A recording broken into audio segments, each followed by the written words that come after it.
মাগরিবেও তেমন মানুষ দেখা যায় না। যে নামাজের প্রতি উদাসীনতা, আমাদের যে একটা উদাসীনতা ভাব, তো এই জন্য মেরাজের প্রথম শিক্ষাই তো হলো আমাদের নামাজ পড়া লাগবে। তো এই জন্য আমরা নামাজ অন্তত যেন আমাদের কামাই না যায়। বাস নামাজ শেষ, আপনি দোকানে চলে যান, বাজারে চলে যান, মার্কেটে চলে যান, আপনি আপনার কাজে চলে যান, নামাজের পরে দীর্ঘ সময় আপনার মসজিদে বসে থাকা লাগবে, এটা জরুরি না। নামাজ শেষ, অন্তত ফরজ নামাজটা পড়েন। আপনি জোহরের আগে একটু সময় নিয়ে আসেন, যাতে অন্তত 4 রাকাত সুন্নাত পড়া যায়। আপনি বাসার থেকে পড়ে আসেন, সমস্যা নাই। নফল নামাজ বাসায় পড়া এটাই সুন্নাত। আপনি নফল নামাজ বাসায় গিয়া পড়েন, আগে পড়ে আসেন, পরে যা পড়েন, অন্তত ফরজ নামাজটা তো আপনি পড়েন।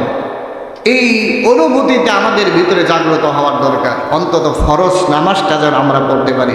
মুসল্লি খুঁজে পাওয়া যায় না, দেখা যায় 1 কাতার 1.5 কাতার। ফজরে মাদ্রাসার ছাত্র যদি না আসতো, তাহলে আল্লাহ ভালো জানতো যে কি পরিমাণ মুসল্লি দশা হইতো। আসরের সময় কিছু মুসল্লি দেখা যায় না, আমাদের ছাত্রই আসে, 1-150 আমাদের ছাত্রই, বড় যারা তারা আসে, ছোটদেরকে তো মসজিদে আসতে দেওয়া হয় না।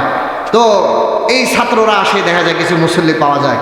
তো বাকি আমরা যারা দোকানে সময় কাটাই, দোকানদারি করি, ব্যবসা করি, কিন্তু আল্লাহর বান্দা, আপনি দোকানদারি করলে কি নামাজ মাফ হয়ে যাবে নাকি? ব্যবসা করলে নামাজ মাফ হয়ে যাবে। এজন্য আপনাদের পায়ে ধরি, আপনাদেরকে অনুরোধ করি, নামাজের সময় বাস দোকানটা অফ কইরা মসজিদে আইসা নামাজটা পড়া আবার দোকানে চলে যান। নামাজের পরে আপনার দেরি করা লাগবে না। মাগরিবের পরে 2 রাকাত সুন্নত পড়ে দৌড় দিয়ে বের হয়ে যাবে। এরপরে আর আপনার বসে থাকার দরকার নেই।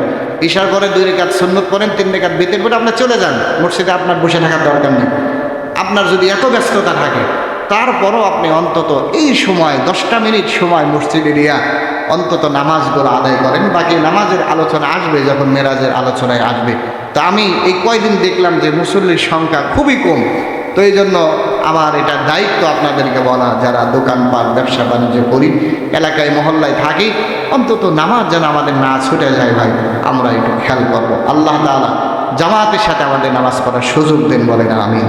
জামাতের সাথে নামাজ পড়ার গুরুত্ব আলাদা, আমাদেরকে জামাতের সাথে নামাজ পড়ার সুযোগ দেন, আমরা বলে আমিন। আর একটা আলান শুনি।